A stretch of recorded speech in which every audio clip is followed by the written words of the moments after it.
This is Optimal Relationships Daily. Am I in a relationship with a narcissist? By Dr. Mariette Jansen of DeStress.co.uk. Narcissists are very good at masking their narcissistic traits. They usually create a campaign where their victims are being gradually exposed to their traits.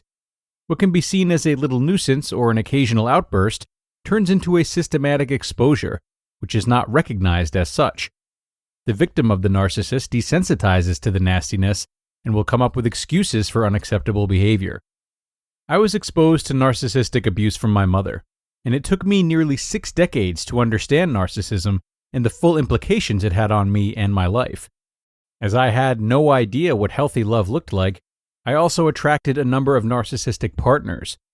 I learned my lessons, and I love sharing my knowledge with you. If you suspect you are in a relationship with a narcissist, check out the following points.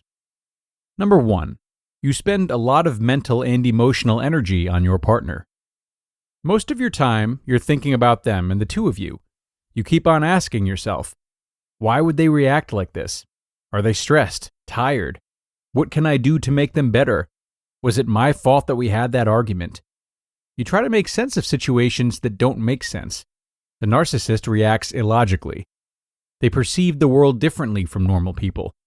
In other words, you try to apply logic to illogical situations, which of course will leave you wondering. And instead of thinking about your career, focusing on your studies, improving your physical health, or developing your own business, you spend energy on agonizing over your partner. Number 2, you feel uncomfortable in their presence. They criticize you constantly about your appearance, your behavior, your thinking. Your discomfort is fed by confusion. You're not sure what to do or how to behave to get the approval of your partner. One time you talk about your work, they seem interested and engaging. The next time when you talk about the follow-up of the situation you discussed earlier, they seem to have lost total interest. They might laugh at a joke you tell. Next time they tell you off for telling the same type of joke. It feels as if you can't relax when they're around because you can't predict their reactions. Number 3. Your confidence has gone down since you got with them. You were always bubbly and enthusiastic. You had no problem to do something spontaneously, and you felt happy in your own skin. Since you got into this relationship, your confidence has been reduced to such a low level that you don't recognize yourself anymore. There seem to be problems and challenges that did not exist in the past. You're nervous about making choices now, but you used to have no issue with decisions. Number 4. You know something isn't right, but you can't put your finger on it.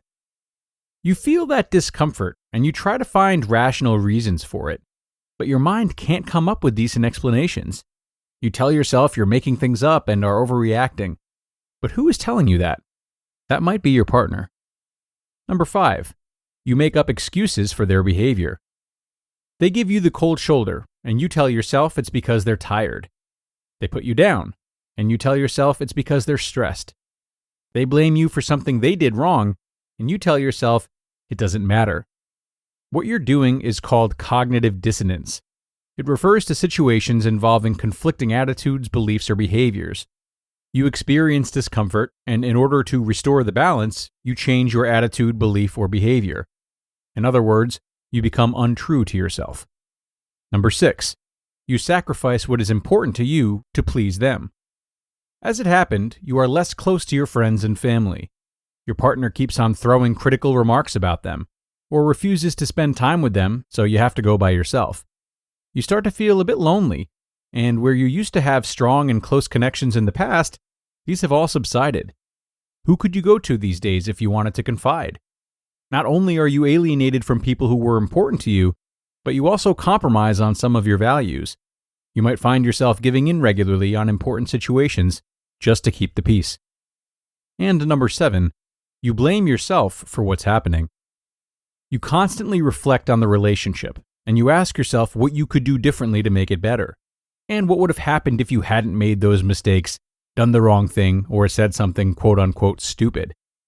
You approach the relationship from the perspective that it all comes down to you, and you take full responsibility. You start self-loathing, autophobia, or self-hatred, being convinced that you are inferior, bad, worthless, unlovable, or incompetent. A romantic relationship is always a creation of 2 people, who should both take 50% responsibility for how it develops.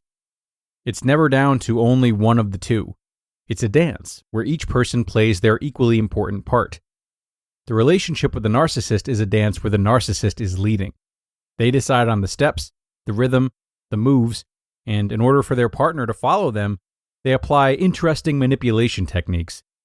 Well-known principles are applied to create victim and perpetrator dynamics, and according to recent research, the perpetrators, their victims, and the witnesses form together to make a complex and highly emotive relationship, bound in secrets and silence. It's tough to break that silence, but the first step is a recognition of what is happening, by acknowledging your feelings and behavior. If you recognize anything that we've discussed today, it's time to look further. You just listened to the post titled, "Am I in a Relationship with a Narcissist?" by Dr. Mariette Jansen of drdestress.co.uk. And thanks so much to Dr. Mariette for that one. Definitely a post that might get you thinking about the health of your own relationship. And although by the title it's directed at our partners, it's my belief that this article is just as much about us and what we allow in our relationships. A lot of these bullet points are from the perspective of us as listeners and discuss traits that, to me, aren't necessarily reflective of dating narcissists or being in relationships with them. If we're making too many sacrifices for our partners, or we blame ourselves fully for relationship troubles, or have lessened confidence since being with them, these could all be things that have to do with us. And though we do tend to attract romantic partners that are similar to the people that raised us, we could very well be bringing learned responses from narcissistic parents to relationships with people who are actually much more emotionally healthy. We certainly have to remain vigilant of this, because I believe it's true what Dr. Jansen is saying about how narcissists can cause the types of responses she listed today. But we also possess the ability to deflect our own inconsistencies onto other people, labeling our partners as something they're not, because in actuality, we are still caught in our own trauma loops. So take this article with you and consider it, but while you're considering it, ask yourself whether or not the feelings she talked about today are necessarily fully brought on by your partner. How much of it could reflect a pattern of yours? And how can you accurately answer that question without trying too hard to defend either party? Okay, everyone.